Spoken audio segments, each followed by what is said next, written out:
So class 12th 2.5 महीने का समय बचा हुआ है आपके फाइनल एग्जाम में। पूरे 2.5 महीने, नवंबर खत्म हो रहा है, 3 दिन इसके बचे हुए। पूरा दिसंबर है, पूरा जनवरी है, आधा फेब है। तो 2.5 महीने का समय है आपके पास। डोंट वरी, इन 2.5 महीनों में अगर आप डट के मेहनत करोगे ना, यकीन करें आप इंडिया के टॉपर बन सकते हैं, नेशनल टॉपर। और अपने स्कूल के तो ऑफकोर्स आप बन ही जाओगे, लेकिन अगर आप 2.5 महीने डट के मेहनत करोगे, ये मेरा एक स्टेटमेंट आप याद रखें, ये 2.5 महीने लास्ट के इतने ज़्यादा इंपॉर्टेंट होते हैं कि बहुत सारे ऐसे स्टूडेंट्स मैंने अपनी लाइफ में देखे हैं जो स्टार्टिंग में कुछ भी नहीं पढ़ाई कर रहे होते, लेकिन वो मतलब पढ़ने में ठीक होते हैं, लेकिन पढ़ाई नहीं कर रहे होते, कैजुअल अप्रोच होती है, जहाँ कहीं इधर उधर उलझे होते हैं।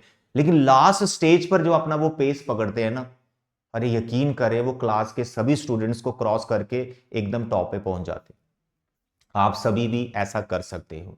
My dear students, for mathematics मैं आपके लिए वीडियो लेक्चर्स लेके आ रहा हूं, जिसमें मैं आपको हर एक चैप्टर के जो कॉन्सेप्ट है वो सिखाऊंगा, और जो इंपॉर्टेंट क्वेश्चन है, मोस्ट एक्सपेक्टेड क्वेश्चन जो बोर्ड एग्जाम में आ सकते हैं, वो सभी क्वेश्चंस आपको यहां पे करवाऊंगा।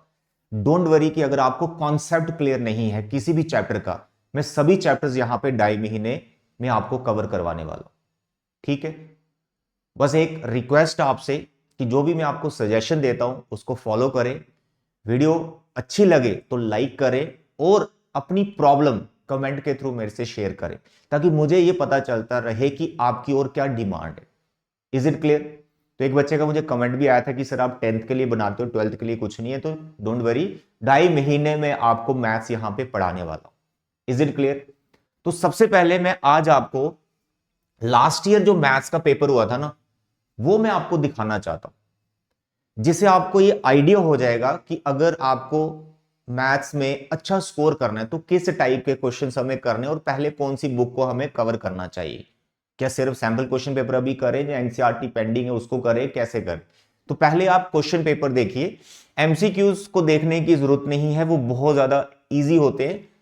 हम आपको सेक्शन डी पहले दिखाएंगे, क्योंकि सेक्शन डी होता है 4 क्वेश्चंस करने होते हैं, लॉन्ग आंसर टाइप होते हैं।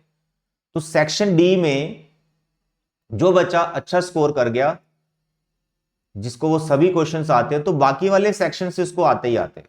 तो अपनी प्रिपरेशन भी चेक कर लीजिए ये सभी क्वेश्चंस देखने के बाद। You can check your preparation. My dear students, देखो ये है section D, long answer. Total 6 questions होते हैं, आपको 4 ही करने होते हैं, लेकिन इंटरनल चॉइस होती है 2 में, उन 2 में से एक करना होता है। Question number 32, using integration find the area. तो इसका आपको ग्राफ बनाना है और स्केच वगैरह बना के इंटीग्रेशन से आपको निकालना है। अगर आप देखें ये क्वेश्चन एनसीईआरटी से नहीं है, बट माय डियर स्टूडेंट्स ये सेम क्वेश्चन, इसी टाइप का क्वेश्चन जिसमें टर्म्स थोड़ी डिफरेंट होती हैं, आप एनसीईआरटी में सीखते हो, बट ये थोड़ा सा एनसीईआरटी से अलग है। तो इसलिए एनसीईआरटी के साथ साथ हमें कुछ एक्स्ट्रा क्वेश्चंस भी करने होंगे, कुछ इंपॉर्टेंट क्वेश्चंस भी करने होंगे। तो ये उस टाइप का क्वेश्चन है, बट यू कैन डू जब मैं आपको कॉन्सेप्ट यहां पे सिखा दूंगा। नेक्स्ट क्वेश्चन आप देखें। नेक्स्ट क्वेश्चन अगर आप इसको पूरा रीड करें स्टेटमेंट को, तो एंड में यहां से तो समझ आ ही जाता है कहां से, यूजिंग मैट्रिक्स मेथड। हर बार जब मैं 12th में था, आप अभी 12th में हो, हर बार ये क्वेश्चन आता है। कौन सा? Using matrix method solve the given equations. कई बार डायरेक्ट इक्वेशंस आ जाती हैं, लेकिन अभी कुछ टाइम से देखा गया है सिर्फ वर्ड प्रॉब्लम पूछी जा रही है डिटरमिनेंट मेथड से, मैट्रिक्स मेथड की, सॉल्व करके बताइए। तो this is a word problem, but again this question is not from NCERT. But अगर आप इसको रीड करेंगे तो एनसीईआरटी में 2-3 जो वर्ड प्रॉब्लम है उससे भी इजी क्वेश्चन है ये। ठीक है, तो ये आ गया आपका। अब ये देखो कि क्वेश्चन का लेवल क्या है। ये एनसीईआरटी लेवल के क्वेश्चन से मैं आपको ये बताना चाहता हूं सबसे पहले तो। ठीक, इसके बाद आपका नेक्स्ट क्वेश्चन जिसमें चॉइस भी आ रखा है, and this question is from differentiation and it is exactly same from NCERT. जो एनसीईआरटी में क्वेश्चन है, ये एग्जांपल है, ये भी है क्वेश्चन, ठीक है, पैरामेट्रिक वाला। तो ये सारा एनसीईआरटी से आ रखा है। Is it clear? Now the next question is from 3D, three-dimensional geometry. These two questions they are not from NCERT, NCERT से नहीं है, but जो मैं एक्स्ट्रा क्वेश्चंस आपको करवाऊंगा, और लास्ट टाइम भी मैंने बच्चों को एक्स्ट्रा क्वेश्चंस करवाए हैं, ये क्वेश्चन एग्जाम में पूछा गया, मैं लास्ट टाइम भी करवाया था। तो जो एक्स्ट्रा क्वेश्चन 3D में आपको करवाए जाएंगे, बस उनको आपने परफेक्ट कर लेना है। एनसीईआरटी तो करनी है, बट उनको भी परफेक्ट करना है, जो मैं एक्स्ट्रा क्वेश्चन आपको करवाऊंगा। And this question is very important from 3D, NCERT से नहीं है, बस ये बताना चाहता हूं। ठीक है, तो यहां पर टोटल 4 क्वेश्चंस आपको अटेम्प्ट करने होते हैं, जिसमें आपने देखा सिर्फ एक ऐसा क्वेश्चन है ये 3D का जो एग्जैक्ट एनसीईआरटी से नहीं है, बाकी पूरा एनसीईआरटी लेवल से बना हुआ। ओके डी, तो क्या सीखा आपने सेक्शन डी को देखने के बाद? आपने ये सीखा कि सबसे पहले आपको आपकी एनसीईआरटी परफेक्ट करनी है। अब एनसीईआरटी में 2 बुक्स हैं, part 1 and part 2। Part 2 book में एक प्रॉब्लम है, क्या सर? इंटीग्रेशन बहुत बड़ी है। तो भाई चिंता क्यों कर रहे हो? I am your teacher here, I will tell you कि इंटीग्रेशन को कैसे करना, और वो कौन सा क्वेश्चन किस टॉपिक से क्वेश्चन होगा जो आपको फाइनल में आ सकता है। तो इसलिए ज्यादा इंटीग्रेशन भी अगर आप बहुत ज्यादा टाइम निकाल दोगे ना उसको सीखने में, लर्न करने में, हो सकता है आपका जो 3D है, वेक्टर है, एलपीपी है, प्रोबेबिलिटी है, जो वो 4 चैप्टर है जिनकी वेटेज ज्यादा है इंटीग्रेशन वाले पार्ट से, तो वो आपके मिस हो जाए। तो वो कैसे टैकल करना है, कैसे हैंडल करना है, that I will tell you. ठीक है, बट पहले हम सिलेबस स्टार्ट करेंगे और आपको सिखाएंगे concept.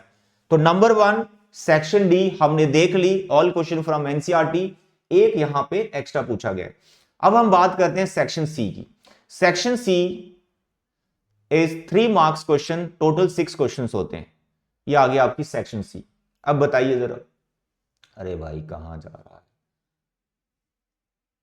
Just a minute. Okay, section C, या आगे सेक्शन सी देखिए, find the intervals in which this function is strictly increasing.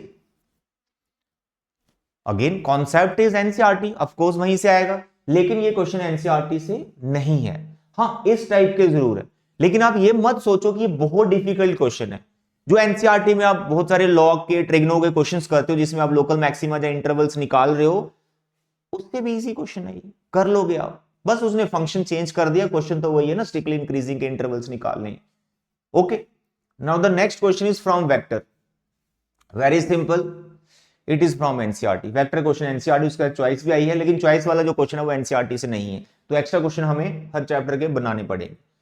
Next is differential equation, same from NCERT, 3 marks question differential equation से। Now the question number 29, probability, it is from NCERT. Probability भाई हमेशा NCERT से आती है, याद रखें, और कोई एनसीईआरटी से डायरेक्ट स्टेटमेंट नहीं आ रही, जैसे ये लग रहा है कि डायरेक्ट स्टेटमेंट एनसीईआरटी से नहीं है, बट अगर एनसीईआरटी की प्रोबेबिलिटी परफेक्ट है ना हर एक एक्सरसाइज, तो भाई साहब ये क्वेश्चन आपके लिए लड्डू हलवा क्वेश्चन, आराम से कर दोगे। ठीक है, तो इसके साथ चॉइस भी आ रखा है, इसको भी आप कर सकते हैं। यहां पर एक पूछा गया प्रोबेबिलिटी डिस्ट्रीब्यूशन।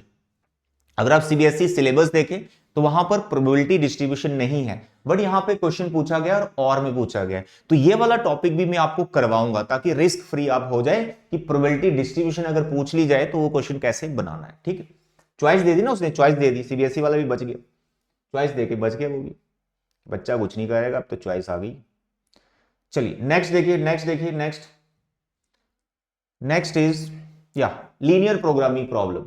ये तो हमेशा एनसीईआरटी से आता है, ये बड़ा प्यारा सा चैप्टर है, फुल मार्क्स देके जाता है आपको। ठीक है, and this question again from NCERT 7.10 exercise, जो मॉड वाली एक्सरसाइज है वहां से ये पूछा गया। ठीक है, and this question again from NCERT, partial fraction का क्वेश्चन है, जो आप बड़े मस्त तरीके से कर लेंगे 7.5 एक्सरसाइज का। तो आई होप 2 सेक्शंस जब आप देखते हैं किसी क्वेश्चन पेपर की, तो उसे आपको आइडिया मिल जाता है किस लेवल के क्वेश्चन पूछे जा रहे हैं। तो आप देखें 12th क्लास के जो बच्चे हैं, आप मेरी बात ध्यान से सुन लो, 70% पेपर, 70 to 80% पेपर आपको एग्जैक्ट एनसीईआरटी से मिलेगा। अगर वो टर्म्स चेंज कर रहे हैं, करने दो चेंज, कॉन्सेप्ट क्लियर है ना एनसीईआरटी के, तो वो क्वेश्चन आप कर लोगे। हाँ, जो 20% हमारा रिस्क है, सर एक्स्ट्रा कुछ क्वेश्चन आ रहा है, that I will teach you here through my this channel. आपको कुछ नहीं करना है, जो मैं इंस्ट्रक्शन दूंगा उसको फॉलो करना, और अपनी प्रॉब्लम्स, अपनी सजेशन, जो भी आपकी सजेशन जो आप मुझे दे सकते हैं, कमेंट के थ्रू मेरे साथ कम्युनिकेट करें। ठीक है, तो जल्दी क्यों, कल ही, टुडे 27 नवंबर, टुमारो 28 नवंबर, कल से ही मैं आपका कोर्स यहां पे स्टार्ट कर रहा हूं। बस जब लेक्चर देखने आए कॉपी पेन लेके आए, कि मजा आया आपको भी लेक्चर देखने का और नोट्स बनाने का। कॉन्सेप्ट सिखाऊंगा, उसके बाद क्वेश्चंस करवाऊंगा। आज के लिए इतना बचे। Thank you, bye bye and take care.